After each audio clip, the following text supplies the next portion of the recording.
चलिए जी, कल से अगर आप सोशल मीडिया का कोई भी प्लेटफ़ॉर्म उठाएँगे तो आपको एक ही चीज़ नज़र आएगी, वो होगी ज़ैनब कि ज़ैनब को इंडिया से निकाल दिया गया है। इंडिया ने मेहमान नवाज़ी ठीक नहीं की। असल वजह क्या है, क्यों ज़ैनब को निकाला गया, उसके पीछे किसका हाथ है, क्या मामला था, सभी मैं आपको बताने लगा हूँ।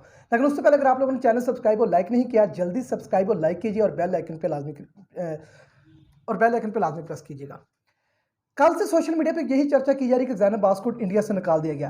क्या वो इंडिया से वाक़ई निकाल दिया गया, या खुद इंडिया छोड़कर गई है? असल कहानी क्या है? उसके बारे में आपको बताने लगा हूँ। पाकिस्तान में काफ़ी क्रिटिसाइज़ किया गया। इंडिया मीडिया वालों ने भी कहा कि ज़ैनब को क्यों निकाला? क्योंकि आपको पता है कि इंडिया के घर में वर्ल्ड कप हो रहा है और ज़ाहिर-सी बात, इंडिया मीडिया पे या बीसीसीआई पे या इंडियन गवर्नमेंट पे आप क्रिटिसाइज़ करेंगे, फिर उसका वो रिस्पॉन्स देंगे। अब असल कहानी क्या है?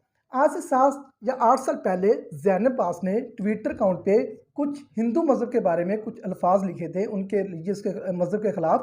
तो उस बेस को अब यहाँ तक पहुँच चुका है। अब ज़ैनब अब्बास को तो नहीं पता था कि वो एक दिन हिट हो जाएगी और वो इंडिया में जाएगी आईसीसी की ऑफिशियल होस्ट बनकर। अब ज़ैनब अब्बास चली जाती है जी। अब मीडिया में वो ऑफिशियल है आईसीसी की जानिब से। लेकिन जब देखा गया 2015, 13, 14 के जो उनके ट्वीट देखे गए जो हिंदू मज़हब के ख़िलाफ़ थे। अगर सिंपल सी बात है, अगर मैं हूँ बीइंग ए मुस्लिम मैं बात कर रहा हूँ, बीइंग ए पाकिस्तानी में बात करता हूँ, बीइंग एक इंसान में बात करता हूँ। अगर मेरा मज़हब इस्लाम है, मैं एग्ज़ाम्पल दे रहा हूँ। अगर कोई मेरे मज़हब इस्लाम के ख़िलाफ़ बात करेगा, क्या मैं बर्दाश्त करूँगा? सेम यही सूरत-ए-हाल थी। ज़ैनब अब्बास ने कोई ट्वीट किए हिंदू मज़हब के ख़िलाफ़, तो अब वो हिंदुस्तान में गई है, भारत में गई, तो वो कहाँ बर्दाश्त करेंगे? तो उन्होंने जब ट्वीट देखे, उनके जो वकील हैं, उस वकील ने साइबर क्राइम से मतलब इन्फॉर्मेशन ली, उनके साथ राब्ता किया, तो वहाँ उन्होंने केस दर्ज करने का कहा। और जब ज़ैनब अब्बास को थ्रेट जारी हुए, लोगों ने पाकिस्तान में कहा गया कि ज़ैनब अब्बास को कत्ल की धमकियाँ दी गई है, ज़ैनब अब्बास को कत्ल कर दिया जाएगा। ये ऐसी चीज़ें सारी फेक थी, ऐसी कोई चीज़ भी नहीं थी। जो ऑफ़िशियल हमारे पास न्यूज़ यही आई है कि उनका जो वकील था, हिंदू मज़हब की जानिब से, उन्होंने मतलब अपना एक वकील हायर किया जिसने साइबर क्राइम से राब्ता किया और वो केस करने लगे थे ज़ैनब अब्बास पर कि इन्होंने भारत के खिलाफ जो है इस तरह के ट्वीट जारी किए थे, तो इसलिए ज़ैनब अब्बास के खिलाफ केस चलाया जाए। जब ज़ैनब अब्बास को ईमेल आती, थ्रेट आते हैं, तो ज़ैनब अब्बास ने बेहतर यही समझा, क्योंकि ज़ैनब अब्बास को पता था अगर मेरे ऊपर केस हो जाता हो तो मैं फिर पाकिस्तान ट्रैवल नहीं करूँगी या किसी और कंट्री में नहीं जा पाऊँगी, मैं फिर इंडिया ही में रहूँगी। क्योंकि आपको पता है जब एक कंट्री में किसी के बारे में जो वहाँ मौजूद होता है, जो उसका केस चलता है, फिर वो कंटिन्यू जब तक केस खत्म नहीं होता वो उधर ही उसको स्टे करना पड़ता है। तो ज़ैनब अब्बास ने यही सोचा, यही डिसीजन लिया कि मैं यहाँ से चली जाती हूँ और वो दुबई चली गई। पाकिस्तान में क्रिटिसाइज़ किया गया कि इंडिया ने मेहमान नवाज़ी ठीक नहीं की, ये नहीं काम किया। हालाँकि आपको पता है कि हैदराबाद में जिस तरीके से पाकिस्तान टीम का वेलकम किया गया, जिस तरीके से बाबर आज़म ने रिस्पॉन्स दिया, बाबर आज़म खुद कह रहे हैं कि मुझे महसूस ही नहीं हो रहा कि मैं भारत में हूँ, जो पाकिस्तान में। तो फिर पाकिस्तान इस जो मामले को काफ़ी ऊपर ले गए। हालाँकि मैं यही बात करूँगा, ठीक है 2015 आज से 7-8 साल पहले की बात है, ज़ैनब अब्बास को इस चीज़ का तो नहीं पता था कि एक दिन मैं भी हिट हो जाऊँगा। उसको ये तो नहीं पता था एक दिन सोशल मीडिया की बदौलत मैं यहाँ तक पहुँच जाऊँगी कि मुझे भारत का सफ़र करना पड़ेगा। अब वो चीज़ें, हालाँकि ज़ैनब अब्बास ने खुद इस चीज़ को माना है कि वो जो ट्वीट थे वो उसी ने किए थे।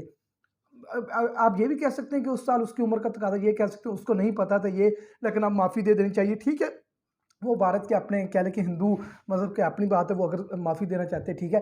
लेकिन अगर मैं बात करूँ, अगर पाकिस्तान में इस तरह का कोई मामला होता तो पाकिस्तान भी शायद यही करता। ठीक है, अगर आप पाकिस्तान के मज़हब के खिलाफ बात करेंगे तो आप पाकिस्तान वाले भी बर्दाश्त नहीं करेंगे। कोई भी अपने मज़हब के बारे में, ठीक है, आप कह सकते हैं कि हमारा मज़हब इस्लाम है, हर किसी को अपना मज़हब प्यारा होता है, ठीक है, और इसकी इस्लाम भी इजाज़त देता है कि हर किसी की कदर करो। ठीक है, आप जो एक कह लें म्यूचुअल रिस्पेक्ट होती है, जो म्यूचुअल रिस्पेक्ट एलिमेंट होता है वो आपको मद्देनज़र रखना पड़ता है, उसको आप रिस्पेक्ट देनी पड़ती है। अगर आप ठीक है, आप लोग एग्री भी कर सकते हैं, डिसएग्री भी कर सकते हैं, लेकिन यही बात थी जिसकी वजह से ज़ैनब अब्बास को यहाँ इंडिया से मूव करना पड़ा दुबई की जानिब। अब वो इस टाइम दुबई में चली गई है। असल कहानी ये थी जिसको हमने काफ़ी क्रिटिसाइज़ कर दिया कि भारत मेहमान नवाज़ी नहीं कर रहा, भारत ये नहीं कर रहा, वो नहीं कर रहा। ये सारी चीज़ों को आप एक ऐसे पॉइंट से देखें, अगर आप सेम ये मामला आपके साथ हुए होते, अगर आपके मज़हब के खिलाफ या आपके मुल्क के खिलाफ किसी ने ऐसी बातें की होती, क्या आप इन चीज़ को बर्दाश्त करते? शायद कभी ना करते। तो फिर भारत ने भी वो चीज़ें बर्दाश्त नहीं की और मेरे ख्याल में जहाँ ज़ैनब अब्बास ने अच्छा स्टेप लिया, वो चली गई, मूव कर गई, ठीक है। अब वो दुबई सेफली पहुँच चुकी है, अब वो पाकिस्तान वापस आ जाएँगी।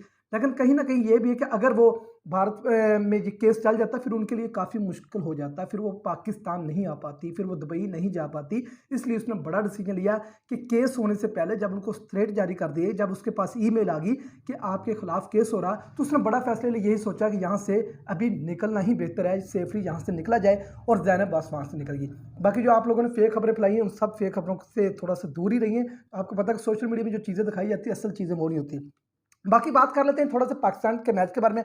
पाकिस्तान टीम आज दूसरा मैच खेलेगी श्रीलंका के खिलाफ। आपसे थोड़ी देर बाद मैच शुरू हो जाएगा और पाकिस्तान के लिए मैच जीतना होगा बड़ा ज़रूरी, क्योंकि आपको पता है कि 2 पॉइंट टीम इंडिया ने जो ऑस्ट्रेलिया से छीने, टीम इंडिया तो अब सेमीफाइनल की तरफ थोड़ा सा करीब हो चुकी है। अब मुश्किलात हो रही हैं बाकी टीमों को कि वो कैसे सेमीफाइनल में पहुंचेगी, क्योंकि यहाँ इस वर्ल्ड कप में किसी टीम का पता नहीं चल रहा कि कौन सी टीम सेमीफाइनल में पहुंचेगी, कौन सी नहीं पहुंचेगी। सभी टीमें बड़ी ज़बरदस्त नजर आ रही है, सभी टीमों को कॉन्फिडेंस, सभी टीमों का कॉम्बिनेशन बड़ा ज़बरदस्त नजर आ रहा है। इसलिए इस टाइम फैसला करना है, इस टाइम बड़ा डिसीजन लेना है कि ये टॉप 4 में होगी, ये बड़ा मुश्किल हो चुका है। बड़े बड़े स्पोर्ट जर्नलिस्टों ने बात की कि टॉप 4 में ये होगी, पाकिस्तान होगी, इंडिया होगी, इंग्लैंड होगी, न्यूजीलैंड किसी ने नाम लिया, किसी ने इंग्लैंड नाम लिया।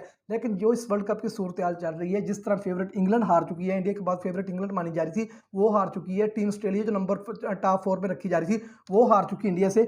तो कहीं ना कहीं ये कहना गलत नहीं होगा कि इंडिया के अलावा बाकी 3 टीमों को सिलेक्ट करना इस टाइम बड़ा मुश्किल हो चुका है। बाकी बेस्ट विशेस हमारी सभी टीमों के साथ है। जो टीम अच्छी क्रिकेट खेलेगी, जो डिजर्व करती होगी, वही सेमीफाइनल में जानी चाहिए। बीइंग पाकिस्तान में तो पाकिस्तान टीम को सपोर्ट करूंगा, लेकिन जो टीम अच्छी खेलेगी, जिस तरह का टीम इंडिया ने क्रिकेट अच्छी खेली, मैंने इंडिया को सपोर्ट किया, जबरदस्त क्रिकेट खेल रहे हैं। जो टीम क्रिकेट अच्छी खेलेगी उसी टीम को पहुंचना चाहिए सेमीफाइनल में। जो टीम डिजर्व करती है उसी को टाइटल जीतना चाहिए। अगर टीम इंडिया क्रिकेट अच्छी खेल रही है तो टीम इंडिया ही डिजर्व करती है इस 2023 के वर्ल्ड कप को। जिन लोगों ने चैनल सब्सक्राइब और लाइक नहीं किया, जल्दी सब्सक्राइब और लाइक कर देना, बेल आइकन पे कर देना प्रेस। फिलहाल के लिए दीजिए इजाजत, मिलेंगे आपसे थोड़ी देर बाद लाइव आपको पाकिस्तान और श्रीलंका के मैच के बारे में। तो फिलहाल इजाजत दीजिए, अल्लाह हाफिज़।